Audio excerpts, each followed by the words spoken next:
Žodžiu, toliau nesąmonės vyksta, tvarkiau čia, žodžiu, spintas, mečiau visokius dar špaklius senas, radau lūpdažius, atvažiuot ir su kuo nusivalyti, su feiriu ploviau. Jau su muilu bandžiau ir viskuo, sakau, su feiriu pamanicinė nusiplaun. Chemija. Žodžiu, vyksta visiškas nesąmonės, rašiniai nesąmonės ten, komentuoju nesąmonės. Neįsivaizduoju nei rytoj kas bus, nei ką ten kas sakys ir ką darys. Jokių žinių. Ir žodžiu, net iš vis pradėję, ten aš jau nekalbu, ką žinutės visokės grasinančias rašiniai. Ir ten tyčioje šiurpin ir taip toliau. Bet tai žodžiu, dabar jau pasakyk savo adresą, noriu ateiti pažiūrėti, kaip viskas yra, ką tu čia žiūrėsi, ką kas yra. Ką čia turi žiūrėti, nu žodžiu, grasin. Juk kaip ir viena fotkė, kur tada Vilė ten buvo įkėlus, buvo fotkinta per langą. Po langu. Valgau labai prabangiai, pomšpakį. Vadinama, badasribė. Apetito net nėra. Iš vis nesąmonės vyks, nieks neaišku, čia per visus galus nesąmonės. Rašiniai komentuoju, šiurpin. Rytoj visur eit, viską daryt. Ir į banką ten nuėjai dėl tos boltą, kur ten pavogė. Nežinau, nei kas čia ar hakeriai, ar boltai. Aš nežinau, žinau tik, kad buvo straipsniai, kad bolts taip nutikdavo. Kada grąžins, nežinau.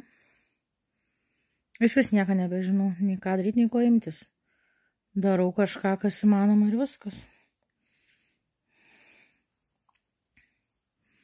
Neaišku, nei kaip vaiks jaučias, nei kaip kas. Rašiniai man kaičiau, kai man orderis, kad žodžiu pažįščiau orderį ir pasodintų į kalėjimą. Už nesilaikymą. Atako, čia nenormalu yra. Tai visi mato tos komentarus, čia nenormalu yra. Kas čia tos komentarus daro, kas tas žintas rašiniai visokias grasinančias. Ką palaužti ten, žodžiu, išvestų iš proto ar ką ten padaryti. Net nekeliu, kam to reikia. Dar ten visokių dalykų buvo apvogę mane. Nežinau kaip. Ir sako, čia dar kažkas nuratyti namus, kažką pažiūrėti, aš niekai namus nebylėjus iš vis. Niek. Vailėdau, policija vaiką paėmė. Dėl to, kad pasikeikiau, tipo. Tačiau bet kam tas bus čia naujas įstatymas, čia tiem, kur jokinga, nu tai. Plokit. Nieko nedarykit, atsisuks vis prieš visus, nu. Aš čia vieną visko nepadarysiu. Ką galėjau, tą dariau. Taip naktį verkiau, nežinau kaip mano vaiks. Žinau kaip jam baisu be manęs, kad ir kuris bebūtų, kad ir ką su juo bedarytų. Bet kokiu atveju jam labai baisu be manęs, nes laik su manim buvo. Blogiausia, kai jis negali nei pasiskus, nei pasakyti, kas jam buvo daroma. Taip, čia iš proto gali išeiti, aš dar neišėjau. Gal ir išeisiu, gal ir uždarys, gal ir pagrobs. Gal ir nežudys manęs niekas. Tai parodyčiau, kad buvau teisi. Nu, parodytų. Ką žinau, aš pati neįsivaizduoju, kas čia bus. Va tas lūpdadės nenasivala, nei su feiri. Išmečiau ir tą. Tai sakiau, seniau pirkdavau rokose. Prieš pardavimus ten po eurą. Krasdavau 7%. Tvarkiau. Kaip atrodo, gali tvarkytis ir kažką darytis, viskas iš rankų krenta. Galvoju apie vaiką, galvoju, ką dar padaryti, galvoju, kas bus, nieks praktiškai nepalaika. Da puldiniai. Klausi Dievo už ką, kaip, kokia esmė vaiką kankinti.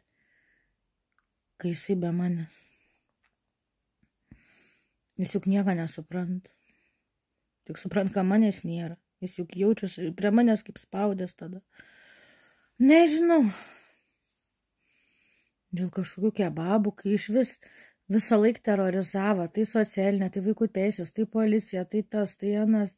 Nespėjai su vaiku suktis, vėl kažkas, tai kaiminės, tai da kažkas. Pas visus kažkokias idealias tvarkas, ypač kai vaikų yra, vaikai nieko neišmėta, neišpilti, ką jūs ten vaikam daro. Kai jie bijo pajudėti, sėdžiu kaip stabą ištikti.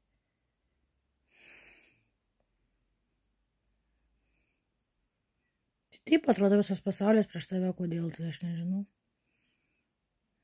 Ir nėra jokia palaikymo.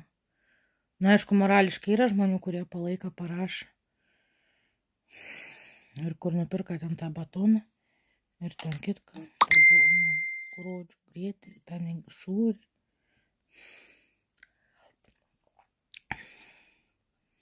Nežinau, kas toliau bus. Darau, ką sugalvoju, kaip sugalvoju, geriau judu į priekį ir viskas.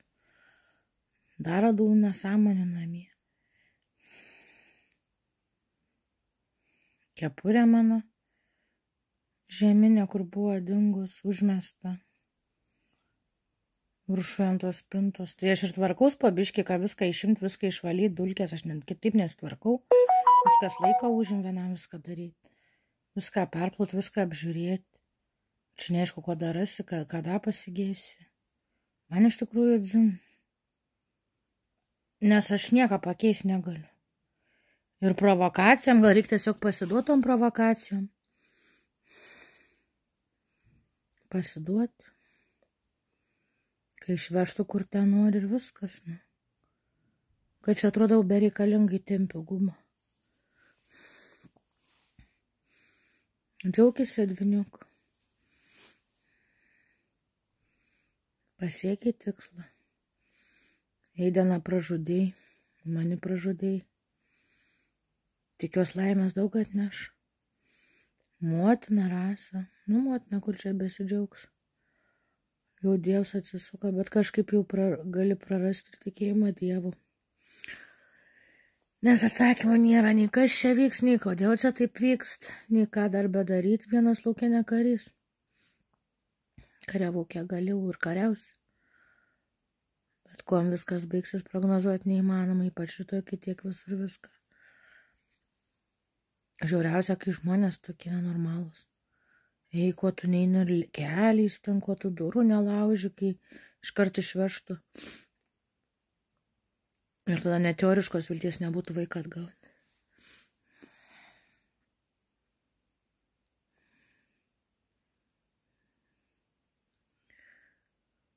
Neįsivaizduoju, ką daryti, kas bus. Aš tikrai neįsivaizduoju. Eisiu toliau daryti, ką sugalvoju, ką išmanau, tvarkytis viskas, nu. Kas iš to, neaišku, ką darasi, jau baisu, ko turiu trūks, ką darasi. Nieks nepadėdėjau. Nei kortos nepadėt, nors vakar moteris, kur skambino. Prašė ją išmesti. Važiuotis negaliu, aš aproto, aš ir taip už 10 eurų pirkau ir net iš geltono tapo baltą. Už kiek jį paims, nieks ją net neim.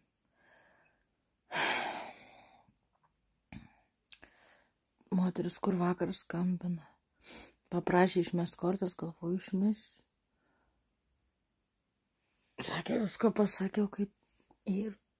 O man rodo kažkokias pievas. Ne taip, kaip yra. Nežinau.